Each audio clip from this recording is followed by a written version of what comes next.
Muy buenas tardes, tengan todos ustedes bienvenidos a una emisión más de Mosaico Universo. Mi nombre es Iris Tejada, gracias por acompañarnos el día de hoy en este espacio. Te doy la bienvenida, estamos transmitiendo desde la Librería Universitaria Unicach para nuestras plataformas.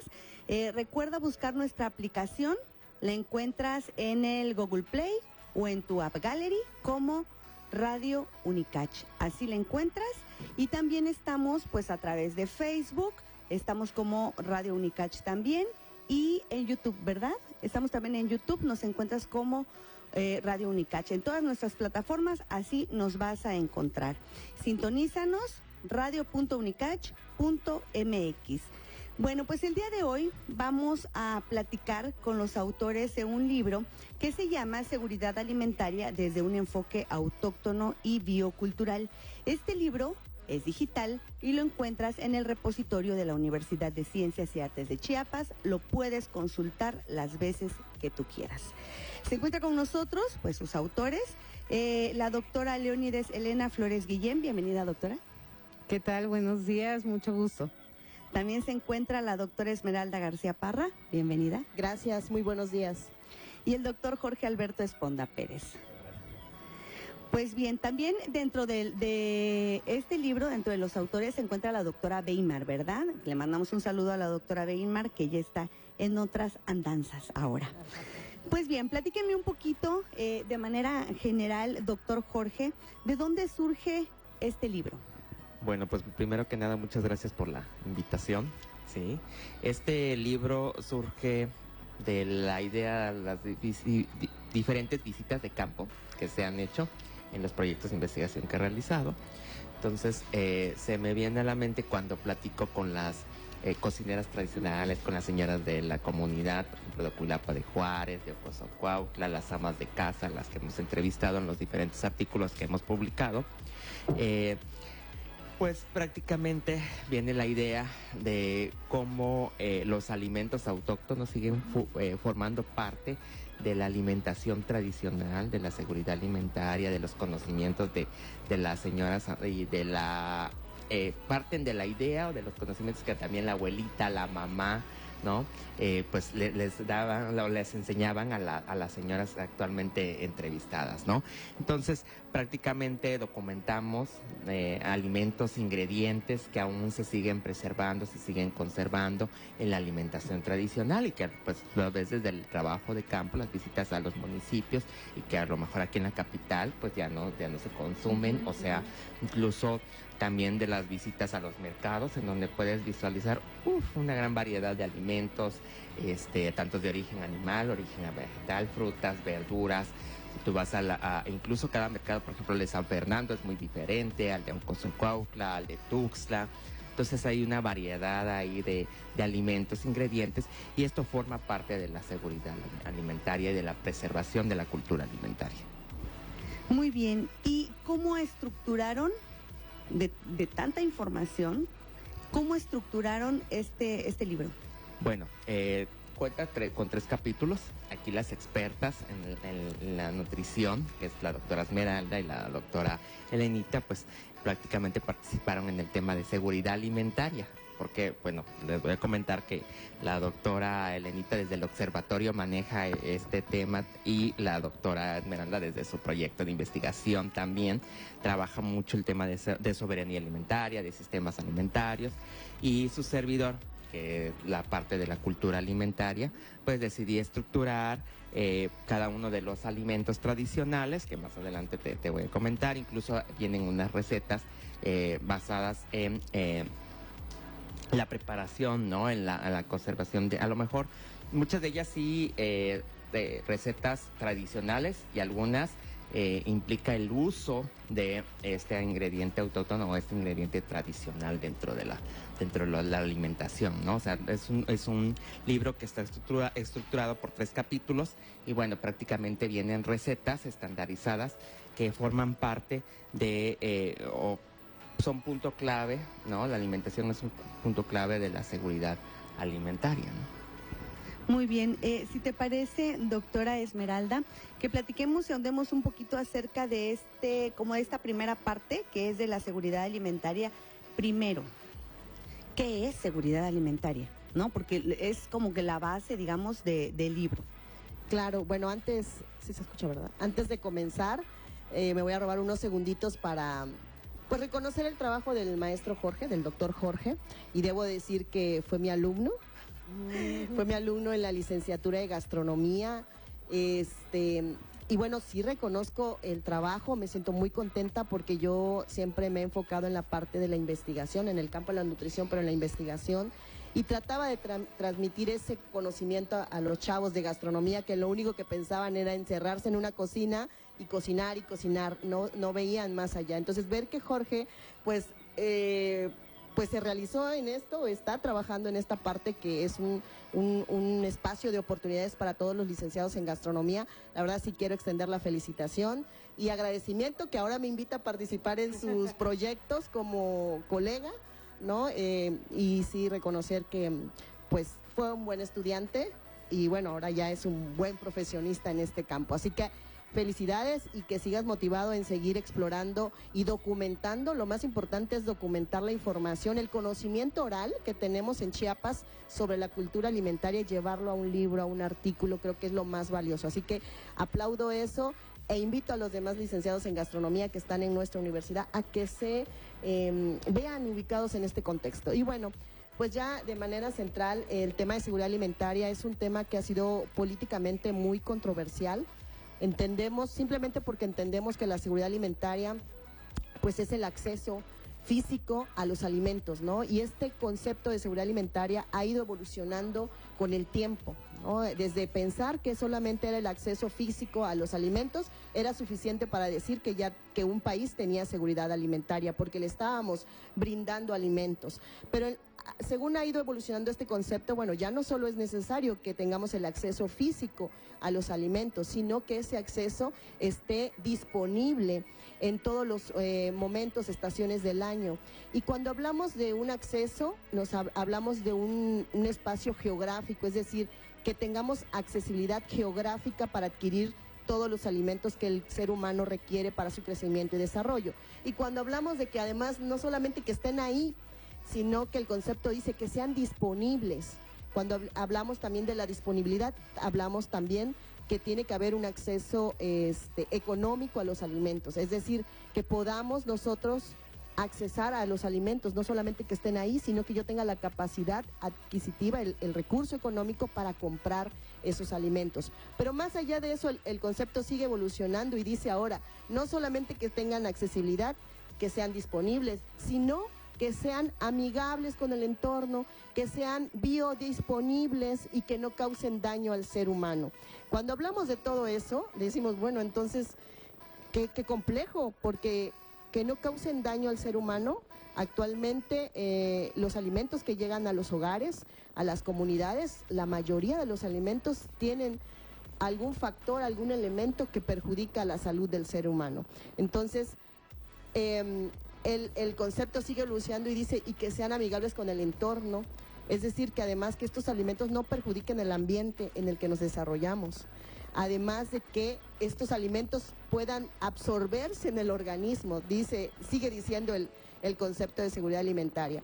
Entonces tengo que cuidar y poder decir que hablamos de seguridad alimentaria cuando una población, una familia, un país, una universidad, porque también tenemos que decirlo, nuestra universidad también es responsable que tengamos seguridad alimentaria, pues tengamos acceso físico a todos los alimentos necesarios, que tengamos disponibilidad de alimentos, es decir, que no estemos comiendo solamente cereales, que podamos escoger frutas, verduras, diferentes tipos de frutas y verduras, pero además de eso tenemos que rescatar lo que producimos en Chiapas, lo que producimos en nuestro estado y llevarlo a la comunidad, ¿no? Y no estar adquiriendo alimentos que vienen de otros países, por ejemplo, de otros estados. Tenemos que respetar, dijera, en la evolución del concepto, llegamos al tema de la soberanía, ¿no? Que es respetar la producción de alimentos locales, es decir, tratar de ser autónomos en ese sentido. Entonces, volviendo a la pregunta central de qué es la seguridad alimentaria, pues es que tengamos alimentos en todo momento, para los diferentes grupos de edades, que estos alimentos cumplan con las necesidades alimentarias, energéticas que tiene un ser humano, que es muy diferente a una embarazada, a un niño preescolar, a un adulto mayor, un deportista, y que además estos alimentos, pues que la gente tenga un poder adquisitivo para llegar a estos alimentos, ¿no? No podemos hablar de alimentos superdotados, enriquecidos, fortificados, pero son muy caros. En el mercado hay una infinidad de alimentos y dices, bueno, estamos llevando alimentos, pero los buenos alimentos no son para todas las personas porque tienen ya pues una fortificación, un complemento que lo encarece. Entonces, seguridad alimentaria es acceso a alimentos libres que no sean dañinos al organismo. Yo quisiera agregar, si me lo permiten, este concepto de seguridad alimentaria surge aproximadamente en 1980. No debemos de perder de vista que la alimentación es un derecho del ser humano, ¿no? Y visto desde esa perspectiva, todos deberíamos de tener alimentos, todos, absolutamente, pobres, ricos, medianos, altos, chaparros, todos deberíamos de tener alimento seguro. Entonces, a nivel mundial surge el concepto que se enriquece con el agregar y nutricional.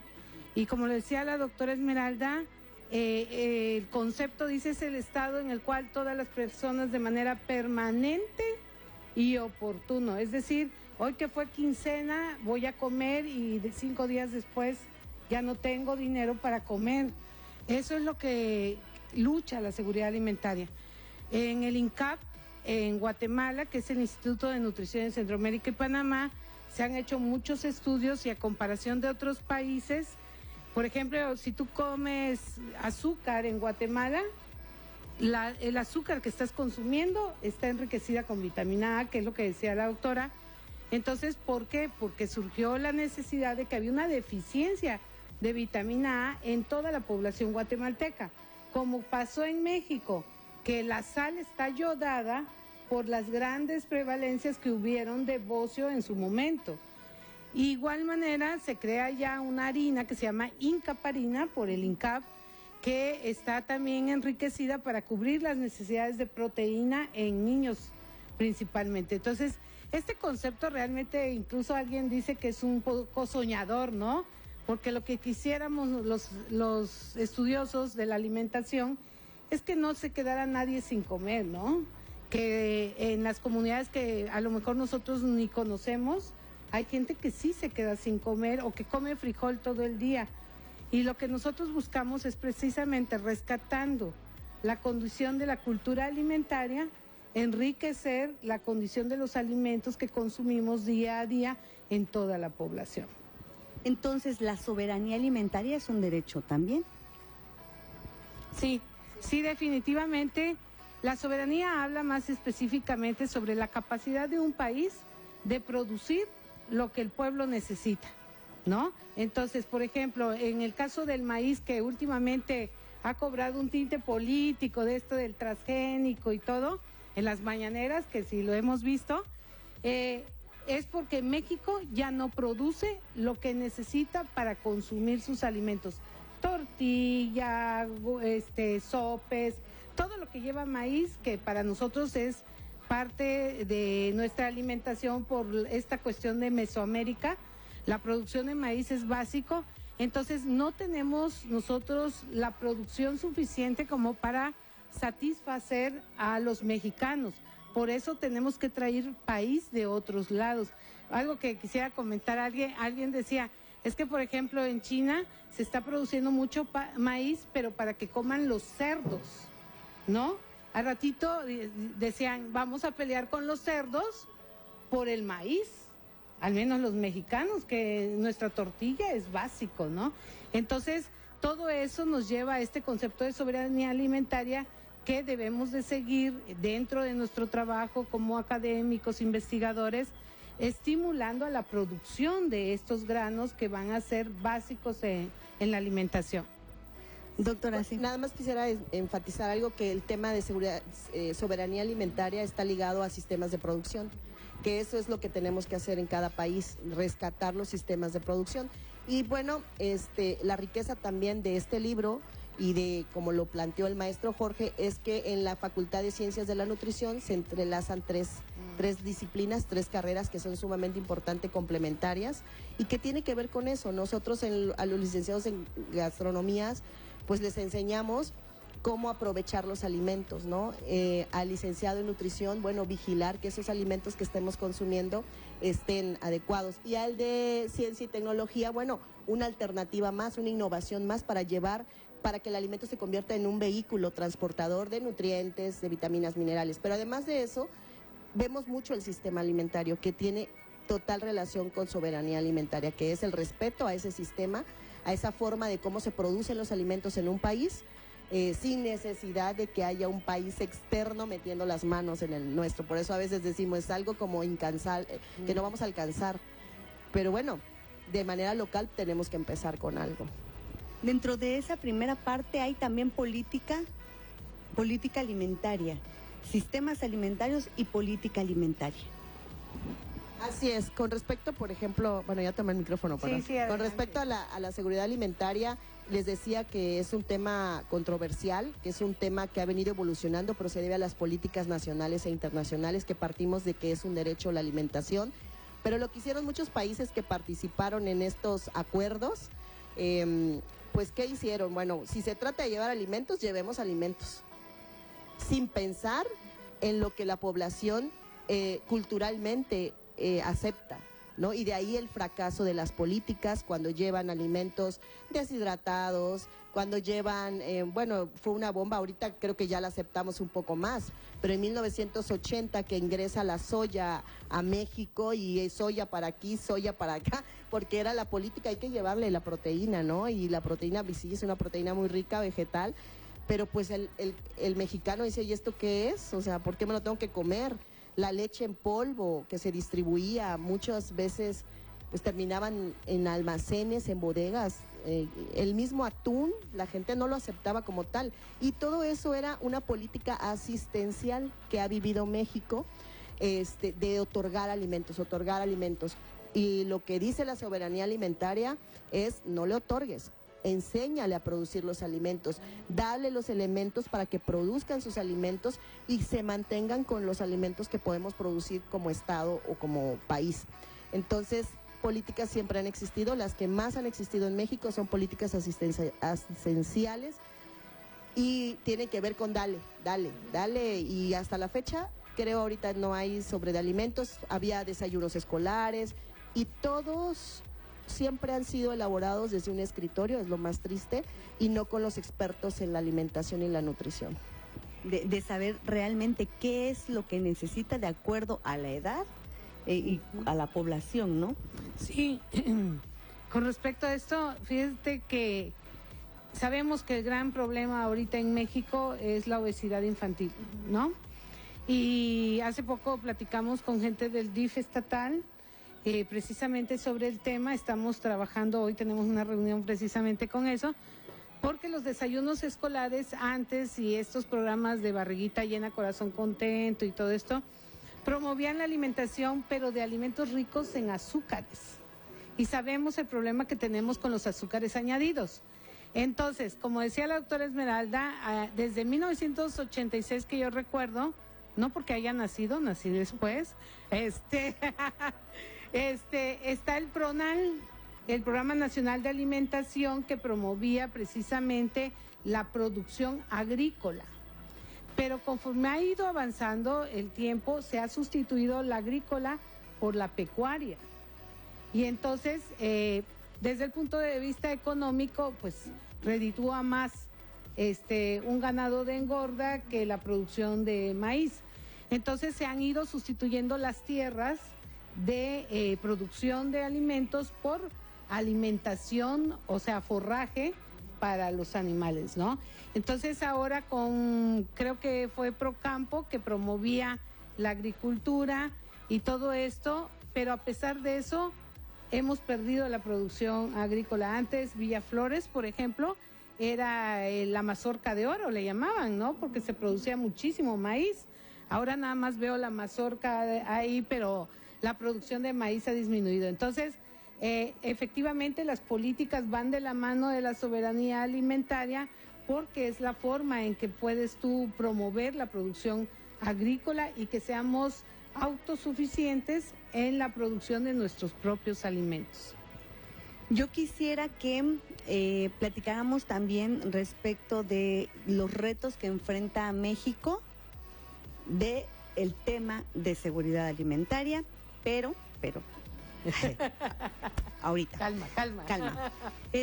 Doctor Jorge, los alimentos autóctonos, ¿cuáles son? ¿Por qué se les denomina así? Mira, se les denomina de esta forma, sí, porque vienen prácticamente o forman parte de la cultura alimentaria de México, que eso hablamos sobre el capítulo 2, ¿no? Vemos como, por ejemplo, la cocina mexicana prehispánica jugó un papel importante dentro de la alimentación. Fíjate que al abordar cultura alimentaria hay demasiados artículos, varios estudios que mencionan que la cultura mexicana gastronómica tiene que ver y se relaciona mucho con la alimentación o la nutrición tradicional, ¿no? Y por ejemplo, sí quisiera comentarte, he leído mucho sobre el género y alimentación, ¿no? Entonces aquí juegan un papel muy importante las amas de casa, pero también las señoras que están en las comunidades que se dedican al traspatio, que es ahí donde viene prácticamente este capítulo, ¿no? Desde el acercamiento de ellas. Por ejemplo, en el mercado de Cozocuautla hay una señora que vende epazote, ¿no? Y le decía, bueno, pues ya tengo que he disminuido la cosecha del epazote, porque pues ya muchos no lo consumen.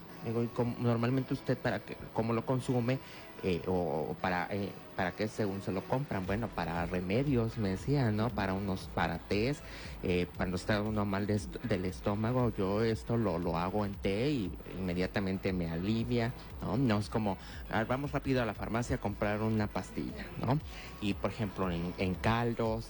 Dice, bueno, pues ya muchos, pues han dejado de consumirlo. Incluso yo creo, mira, Iris, seamos sinceros, las nuevas generaciones yo creo que ya identifican que es un epazote, ¿no? Que es la hierba santa.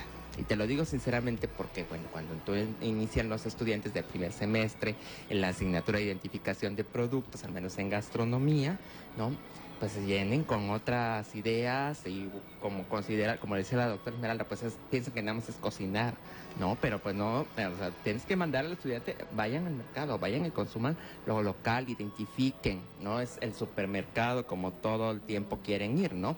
Es ir al mercado e identificar. Entonces, por ejemplo, el epazote, el maíz blanco, ¿no? Los tamales chiapanecos, aquí también juegan un papel muy importante los tamales desde el proceso de elaboración, como el maíz forma parte de la nixtamalización, el champurrado, el tascalate. Hay señoras que se dedican a hacer el polvillo de tascalate y eso forma parte de la documentación, o sea, de cómo ellos todavía siguen utilizando ese comal para producir el tascalate, ¿no? Y que muchos, bueno, sabemos que prefieren algo embotellado que una bebida de tascalate, ¿no? Entonces, y el tascalate, o sea, del maíz, todo esto viene desde la época prehispánica, ¿no? Desde la conquista, cuando vino este tema de los productos europeos. Entonces forma parte de la gastronomía tradicional y cómo se fueron introduciendo, por ejemplo, el chocolate también, pero el chocolate artesanal, no el chocolate que pues ahora comemos aquí en el súper, ¿no?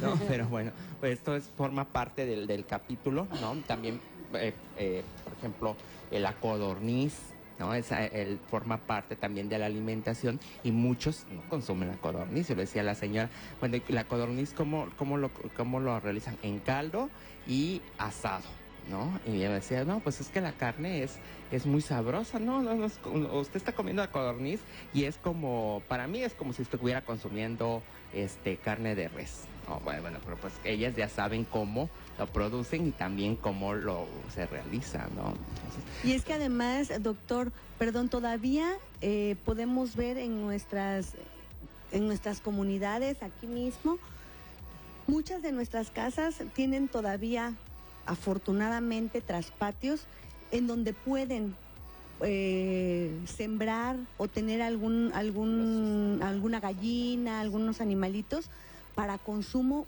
personal, y eso en algunos lugares ha adquirido como un grado de un valor agregado, ¿no? Por ejemplo, una codorniz o los huevos de rancho ya son mucho más caros que los huevos que compramos, ¿no? Las Sin embargo, guanábanas. las guanábanas también. Sin embargo, sí las nuevas generaciones utilizan poco lo que tenemos a nuestro alcance. Cuando nuestras mamás salían al patio a cortar un limón o a cortar una hoja de hierba santa. Así es. Sí, sí, es interesante todo esto que mencionas porque yo siempre he dicho, no sé si porque estoy envejeciendo o soy fan del vintage, como dicen ahora, ¿no? Entonces, sí, yo creo que se ha ido perdiendo mucho esta condición de la alimentación natural, digámoslo así. Los jóvenes hemos hecho muchas encuestas, se hicieron encuestas donde los jóvenes ya no consumen estos alimentos propios de la región, ya prefieren tomarse un refresco que un pozol, por ejemplo, ¿no? Y el pozol es de la cultura zoque. Entonces, muchas de la alimentación que estamos consumiendo en términos generales están apegados a la globalización alimentaria, es decir, a todas estas empresas que nosotros hemos decidido ya no llamarlo alimentos, sino productos industrializados con fines alimentarios, ¿no? Porque realmente ya no es un alimento. Tú vas al súper y la leche ya no es leche de vaca, y es una fórmula química que hace que tenga las características de leche. Claro, todavía hay leche de vaca, ¿no? Y más cara, pero todavía hay, ya el niño ya no sabe que la leche viene de la vaca, ni conoce la vaca. El niño conoce el Tetra Pak, ¿no? Entonces, todas estas características son las que nos han llevado con la intención de promover este tipo de documentos, que la gente recuerde o reconozca estos alimentos que eran sumamente benéficos, la condición de la medicina tradicional con respecto a que los alimentos sean la medicina, ¿no? Tenías diarrea y te decían un tecito de hoja de guayaba o cómete una guayaba. Eso se intentaba desde hace miles de años de decir, el alimento debe ser tu medicina, ¿no? Entonces, creo yo que este libro tiene aportación importante para fines de la alimentación y del rescate de la cultura alimentaria. Así es, y bueno, considerar que todos los alimentos tienen una sustancia activa, un componente que es lo que genera, hay muchísimos estudios que dicen, bueno, y regresamos a lo que entendemos por ciencia, ¿no? Cómo aparece este conocimiento si las mamás no iban a la universidad a estudiar ciencia de los alimentos y sabían que un tecito de tal alimento te puede generar que te alivies de una tos, de una diarrea, del estómago, etcétera, entre otros temas. Entonces también reconocer que los alimentos naturales, ¿no? Que no han sido procesados, esos alimentos tienen sustancias activas que nos pueden ayudar a resolver algún problema de salud, y hay muchos estudios sobre ese tema. Entonces no sé si quieres que comencemos sobre las adelante. políticas. Bueno, ¿cómo decías en la pregunta? ¿Política alimentaria? El reto. Ah, sí, claro. Es que el reto para la seguridad alimentaria. Podemos tener ejemplos de otros países, pero ustedes estando en Chiapas, teniendo como el tema de la investigación respecto de la seguridad alimentaria desde una visión universitaria, ¿cuál es el reto que tiene México respecto de este tema? ¿O los retos? Bueno, hay muchísimos, podríamos decir desde la política alimentaria, ¿no? Donde se ejercen las leyes, las normas, las políticas, todos los responsables, todos estos servidores públicos responsables de esto, desde ahí es el gran reto que de verdad entiendan a la nutrición y a la alimentación como algo fundamental, porque eso nos va a generar un país, un mundo saludable, para empezar, ¿no? Pero ya como reto en el campo de la nutrición y en el que nos desarrollamos nosotras y nosotros, es el tema de qué estamos haciendo. Es increíble que en la UNICACH, la Facultad de Nutrición, es pionera, es de las más antiguas, pero realmente no hemos podido sostener un programa de alimentación en el estado de Chiapas. que sea dirigido por los expertos, y eso al mismo tiempo contribuye en el crecimiento de los estudiantes, en el adquirir el conocimiento. Por ejemplo, algo tan sencillo, y yo los escuchaba, dice, bueno, es que los chavos ya no toman las bebidas tradicionales. Bueno, pero ¿a poco saliendo de aquí en la cafetería yo encuentro un jarro así enorme con tascalate y que se me antoje? Que lo vea yo tan frío y que diga, sí, sí quiero eso en lugar del embotellado. No lo tenemos. A eso se refiere el término de seguridad alimentaria. ¿Dónde está la disponibilidad de que un chavo diga, yo puedo y quiero eso, no quiero esto? Y bueno, también los profesores, ¿qué estamos haciendo? Nos estamos dando por vencido muchos, decir, bueno, ya me alcanzó la globalización y ahora cómo lucho contra eso, ¿no? No tenemos, y por ejemplo, algo tan sencillo, el rescate de los alimentos, donde hay un programa. Lo hacen los chavos para sus tesis, pero ahí termina y se almacena en la biblioteca la tesis y dices, ¿por qué no viene nadie más y lo retoma y sigue dándole pauta a esto?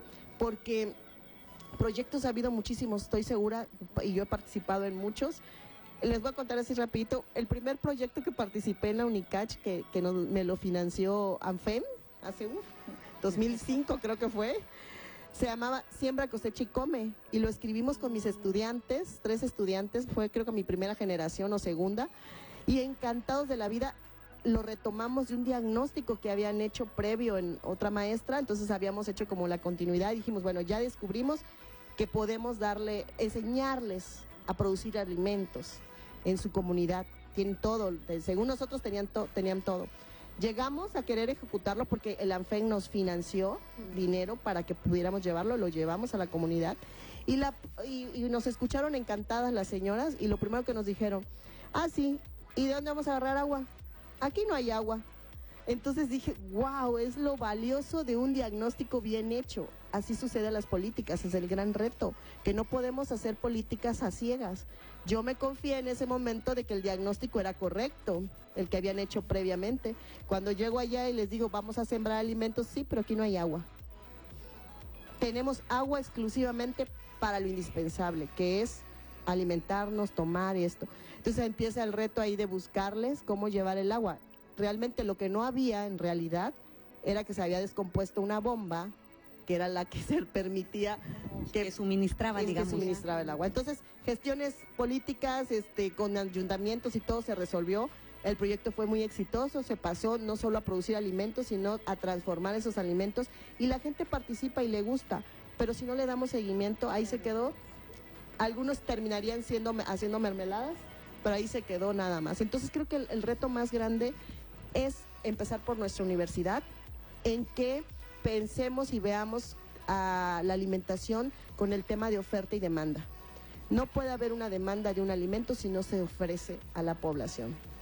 Entonces, desde ahí tenemos que empezar y que los profesores y las profesoras no nos demos por vencido y que nosotros somos los responsables de que el estudiante que viene con una idea de globalización, decirle sí, pero antes de esto tú tienes que aprender esto para que podamos seguir contribuyendo con las políticas alimentarias internas.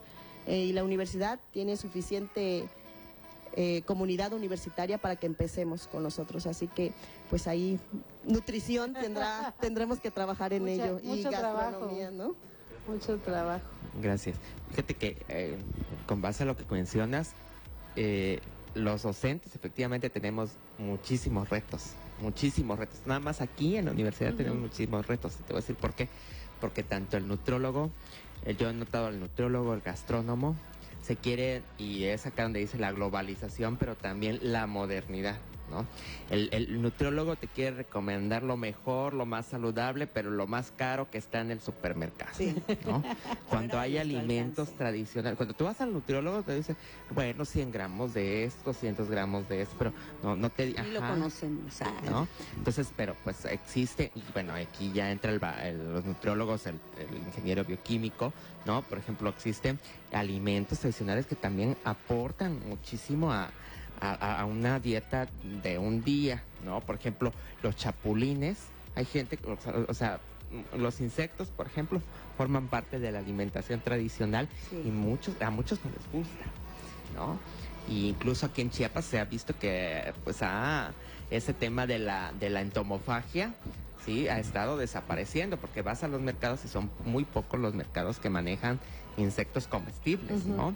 Por ejemplo, la flor de calabaza, tan rica, ¿no? Y como también lo puedes cocinar y no es necesario ponerle grasa o el aceite de ese de spray, ¿no? Entonces lo puedes cocinar cocido, ¿no? Y también, por ejemplo, me puse a platicar con una de las señoras y le decía, ¿y cómo sé que su gallina sí es de rancho? No, porque le digo, ay, está bien cara su gallina. Está, pues, la verdad sí estaba, no voy a decir el precio, pero sí estaba cara. Le decía, bueno, ¿cómo sé que su gallina es de rancho?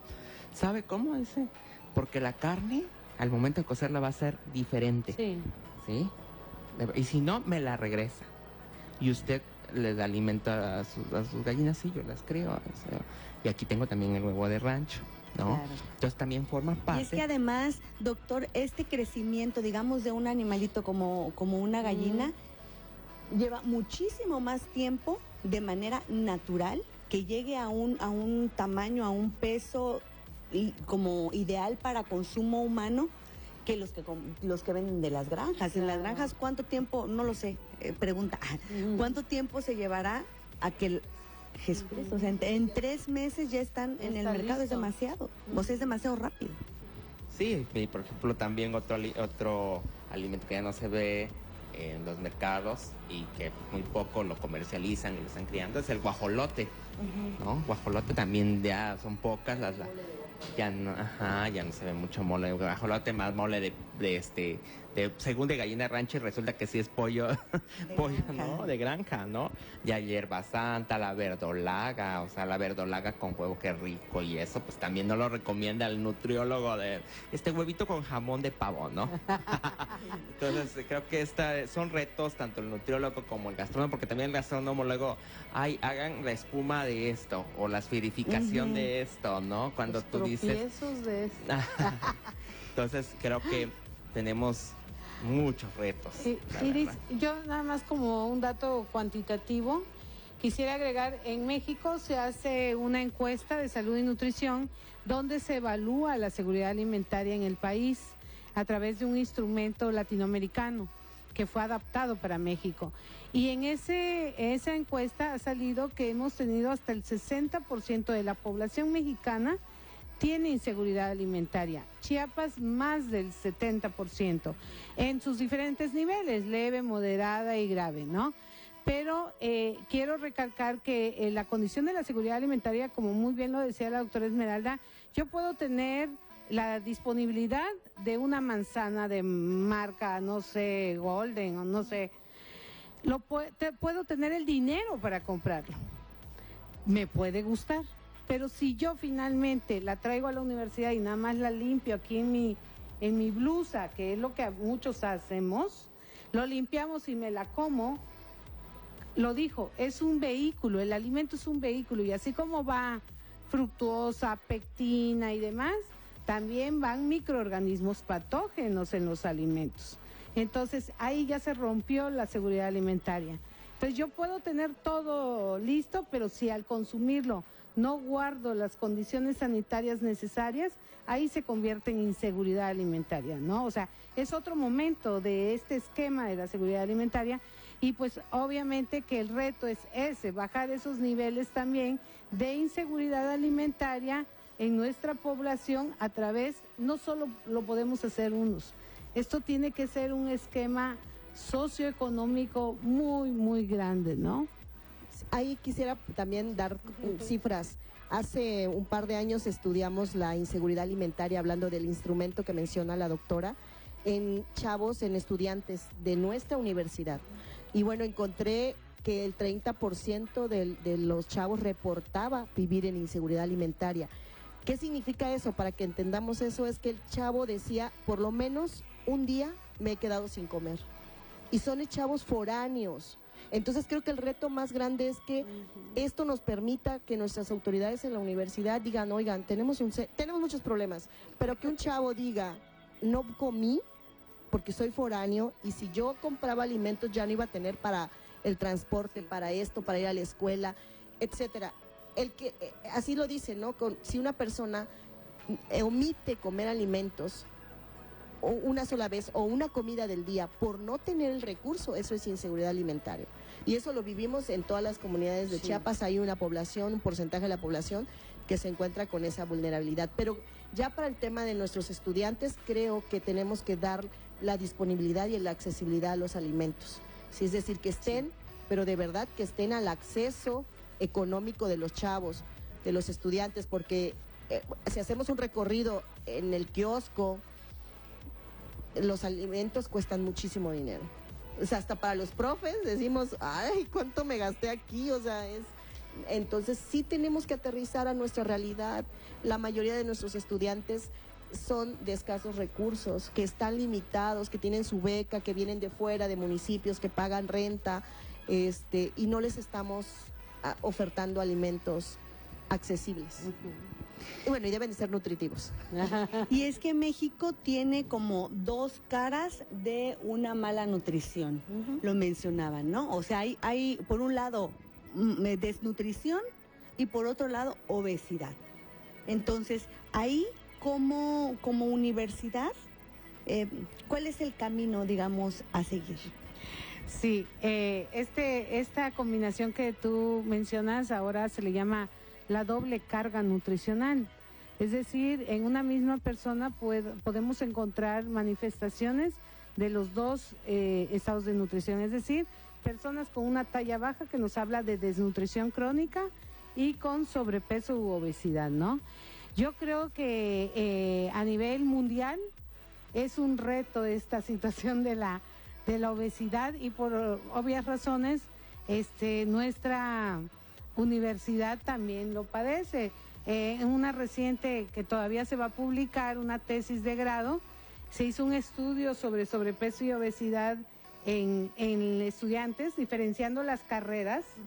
Y curiosamente son nuestras carreras, gastronomía, nutrición y alimentos, donde hay una mayor prevalencia de sobrepeso y obesidad. No es casual, ¿no? Estamos relacionados con los alimentos y hay que comer, ¿no? Hay que probar. Entonces yo creo que sí pudiéramos empezar con nuestras propias instituciones a buscar alternativas de mejora de la alimentación, que sean accesibles, como dice la doctora, que sean nutritivos, saludables. Hemos empezado con algunas cosas, sí, que no causen daño de ninguna forma. Ya no vemos aquí tantas máquinas dispensadoras, eso fue bueno, pero sin embargo nos falta ahora darles alternativas, porque no les estamos dando alternativas a los jóvenes de qué deben de comer. Entonces yo creo que ese es un trabajo importante que debemos de hacer en los próximos años, porque desafortunadamente la obesidad no es nada más el hecho de verte gordo, ¿no? O sea, no es una cuestión física, es una cuestión ni solamente de salud, también es psicológica, e incluso yo dijera de continuidad de la especie. Porque las personas con obesidad, llámense hombres o mujeres, tienen una alta probabilidad de ser estériles. Sí. Entonces se ha dicho mucho en los consensos de obesidad que la pirámide poblacional se va a llegar a invertir, que abajo siempre hay niños y arriba los poquitos son los ancianos. Se dice que va a llegar a invertirse y que los ancianos vamos a ser muchos y los niños muy poquitos por esta condición. Entonces creo que es un problema bastante serio, que no todos le estamos dando la importancia que es, pero que nuestra universidad puede ser la promotora. De hecho es una universidad promotora de la salud, y podemos nosotros todavía hacer muchísimas cosas más para mejorar esa condición. Y ya que están aquí y que mencionaste, doctora, al principio de esta charla, ustedes son los expertos. ¿Qué podríamos decirle a las jefas, los jefes de familia, los mismos estudiantes? Por ejemplo, ¿cuál sería el desayuno ideal para un niño de primaria o en rango de esa edad? ¿Y cuál sería, digamos, para alguien de preparatoria, de universidad? Porque las mamás trabajan, o sea, hay dobles jornadas laborales y es muy difícil en cuestión de tiempo es mucho más sencillo recurrir a lo que ya está hecho, ¿no? Al juguito, a la lechita, ¿no? Entonces, ¿qué podrían recomendarles a las mamás, papás que nos ven en casita, que puedan llevar sus hijos a la escuela? A ver, doctora, ¿qué es mamá? Yo no ok. soy mamá, así que no me meto en esa. ¿Está entendido? ¿Sí? ¿Se escucha? Bueno, qué difícil pregunta. Pero creo que la principal recomendación para las madres y padres, porque no solo las madres, los padres también tienen la responsabilidad de darle alimento a los niños y a las niñas, creo que lo principal es que tenemos que entender que un niño llevará un lunch para cubrir cierta necesidad que le llamamos colación, pero el niño debería de ir bien desayunado antes de llegar a la escuela, porque el cerebro funciona con glucosa. Y entonces el niño no puede llegar a las 8 de la mañana o 7 de la mañana y esperar a que sea la hora del receso para comer, porque ya por lo menos tuvo 2 horas en actividades. Entonces ese cerebro necesita la glucosa para poder trabajar, entender la clase, ¿no? Entonces creo que esa es la recomendación principal. ¿Qué puede desayunar? Bueno, desde unos huevitos, frijolitos y tortillas, más que suficiente para que vaya bien alimentado. Proteína animal, vegetal y un cereal, ¿no? ¿Y qué hacemos regularmente? Un sándwichito, ¿no? Que está bien, no está mal, pero realmente es más carbohidrato y menos proteína. Entonces, si nosotros complementamos la proteína vegetal, la proteína animal, que tiene toda la riqueza de los aminoácidos que necesita el cerebro, bueno, entonces, pues estamos del otro lado y es un huevito, tortillas y frijolitos, ¿no? Hervidos de preferencia, sí, pero eso implica que tenemos que acostumbrar al niño, porque el niño ya no quiere comer eso. O sea, dice, ¿qué es esto? Ya ni lo reconoce, no reconocen ni los frijoles hervidos a algunos niños porque no lo comen en la casa. Entonces, pero la recomendación general es que vayan desayunados los niños, porque el cerebro necesita a glucosa, ¿no? Y que no sean tantos alimentos procesados. Exactamente, fíjate que nosotros hemos ido, el año pasado estuvimos haciendo un proyecto en escuelas primarias 17 en Tuxtla. Y lo primero que yo pienso es que no voy a llamar la atención de los papás de ninguna forma, pero más atención a sus hijos. Eso es indispensable. Creo que precisamente porque la mamá y el papá trabajan, siempre salimos corriendo. Digo, yo no soy mamá, pero he observado la conducta que se está dando en las escuelas primarias en este momento y hay que ponerle atención a los niños en todos los sentidos. Me ha tocado ver niños que efectivamente llevaba huevo revuelto con frijol de la olla en un trastecito, pero le dieron dinero aparte. Entonces tenía ahí a la hora de recreo, tenía en su mesita su huevo con frijol, pero fue a comprar una banderilla, salchicha así, ¿no? Una banderilla y un hot cake con mucha mermelada, ¿no? Y yo lo quedé mirando y le dije, ¿qué te vas a comer primero? Y me hace así, ¿no? Que era el hot cake y la banderilla. Y le dije, ¿y eso? Me hacía, ¿no? Y otras primarias donde los niños, por ejemplo, una niña llevaba jamón con acelga y huevo, ¿no? Revuelto. Me llamó mucho la atención su menú. Llevaba papaya picada y agua de Jamaica para la hora de recreo, ¿no? Entonces, creo yo que sí, el hecho de que la mamá y el papá trabajen, no permite, ¿no? Incluso yo digo, es que si me llevo el desayuno a la escuela, tendría que pararme 1 hora más y esa hora más de descanso es importante, ¿no? Entonces, todos esos detalles yo creo que tenemos que empezar desde ese fomento del cuidado al otro, porque hay que recordar que el niño va a depender de los padres. Y yo siempre he dicho, ayer en mi clase de maestría les decía, a mí me fascina Botero, ¿no? Este pintor colombiano, porque siempre pinta personas obesas. Pero siempre me decían mis alumnos, es que la obesidad es genético. Sí, tiene un factor del 16% de genético. Pero si Botero pintó a papá, mamá, hijos obesos y el perro obeso, no es por genética, porque la genética del perro es una y la genética de los humanos es otra.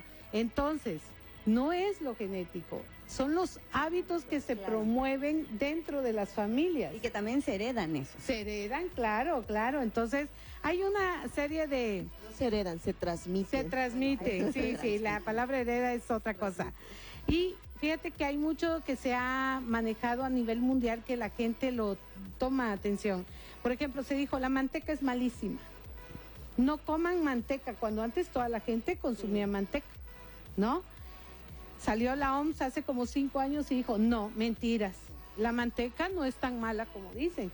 Son más malos aquellos aceites que calientas, guardas y vuelves a usar que la manteca. El huevo, ¿no? Decía la doctora ahorita, un huevito. La ventaja del huevo es que lo que comes del huevo todo lo vas a absorber, nada vas a sacar. Todo se absorbe del huevo y se aprovecha. Y entonces eso de que la yema del huevo no la debes de comer y ahora ya te venden la clara de huevo solo en el súper sin yemas, es mentira. O sea, la yema del huevo tiene una serie, sí tiene grasa, tiene colesterol, pero también tiene una serie de vitaminas del complejo B que van a ayudar al sistema nervioso. Entonces, hay que cuidar mucho esa información que estamos dando con respecto a los alimentos, porque es el pretexto justo para decir yo no quiero eso, ¿no? Y entonces estamos favoreciendo otros alimentos que no son tan ideales para el consumo humano. Y de hecho, con respecto a los frijoles hervidos, que vuelvo... Ya nos No, emocionamos, es que ahorita recordé que leí que hay estudios donde dice que si consumiéramos 70 gramos diarios ya cocidos, con eso es suficiente para evitar cáncer de colon. Wow. Imagínense, y pues 70 gramos cocidos no es mucho, pero no lo hacemos. Obviamente también dices, es que cómo voy a hervir frijoles todos los días con lo caro que está el gas. Así es. No. No tengo tiempo. Sí, pero bueno, para regresar a ese estudio también hablaba de los procesados que tienen el mismo efecto. Ujú. Qué importante, yo creo que este tipo de investigaciones tenemos en todos los niveles, tenemos que recurrir a ellos. Ponga en el buscador repositorio Unicach y busque seguridad alimentaria desde un enfoque autóctono. Es más, solo seguridad alimentaria y ahí va a aparecer. Desde un enfoque autóctono y biocultural, y usted va a tener incluso unas recetas.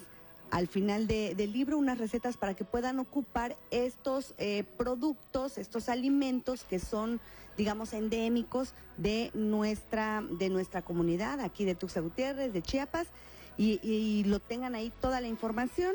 Son 3 capítulos muy fluiditos: seguridad alimentaria, alimentos autóctonos y la implementación gastronómica y nacional de estos alimentos. No sé si hay algo que quieran agregar antes de despedirnos. Pues como tú bien lo comentaste, ¿no? Que nos citen, que citen este libro, que lo lean, ojalá llegue ahorita pues a todo el mundo lee a través de WhatsApp, redes sociales, pues que también nos apoyen leyendo este material, este libro. Y bueno, también ojalá y pues muchos se interesen en preparar las recetas que están aquí, ¿no? Son recetas prácticamente nutrimentales, ¿no? Doctora. Bueno, pues recomendar a todos, y me incluyo yo, que pensemos en los alimentos como una oportunidad de estar saludables. De verdad, cuesta mucho, lo sé porque somos adictos a muchos alimentos como el azúcar en exceso, pero que pensemos en eso, pensemos que en realidad si queremos que esa pirámide que va a llegar se va a invertir, eso no hay marcha atrás, pero que seamos personas adultas saludables, ¿no? No es lo mismo llegar y ya no tener una pierna porque la diabetes me llevó a que una parte de mi cuerpo ya no esté completa. Entonces, recomendar eso, que veamos los alimentos como una oportunidad de adquirir salud, ¿no? Doctora. Ajá. Pues yo quisiera terminar con una frase algo polémica: el hambre causa guerras, ¿no? Y este libro es una oportunidad para poder mejorar nuestra alimentación con lo que tenemos a la mano, ¿no? Y satisfacer nuestras necesidades. Aquí en la Facultad de Nutrición tenemos el Observatorio en Seguridad Alimentaria, voy a hacer promoción, que nos dedicamos precisamente a hacer investigación sobre la temática y que pertenecemos a una red de observatorios a nivel nacional y que con mucho gusto a la población podemos dar atención, asesoría para estos temas. Pues yo quiero recordarles, agradecerles a los tres que se hayan tomado el tiempo de venir a platicar con nosotros y recordarles que la convocatoria de ingreso a la Universidad de Ciencias y Artes de Chiapas está abierta, www.unicach.mx. En el caso de la Facultad de Ciencias de la Nutrición y Alimentos está la licenciatura en Nutriología, la licenciatura en Ciencia y Tecnología de Alimentos y la licenciatura en Gastronomía, para que ustedes pues tengan la oportunidad de ir más allá, más a fondo respecto de estos temas de la alimentación que son extensísimos. Recuerde, por favor, vaya por lo más natural, menos procesado y bueno, cuídese mucho. Mi nombre es Iris Tejada, muchas gracias. Doctor Jorge Alberto Esponda Pérez, doctora Leónides Elena Flores Guillén, doctora Esmeralda García Parra, muchas gracias por tomarse el tiempo de venir a platicar con nosotros el día de hoy. Gracias a Benamar Abarca en los controles técnicos, Eloísa Aguilar está en los controles allá en radio y bueno, al equipo de la Librería Universitaria Unicach, Extensión Universitaria, muchas gracias por darnos las facilidades para estar aquí. Mi nombre es Iris Tejada, nos vemos y nos escuchamos en la siguiente emisión. Recuerde descargar nuestra aplicación Radio Unicach.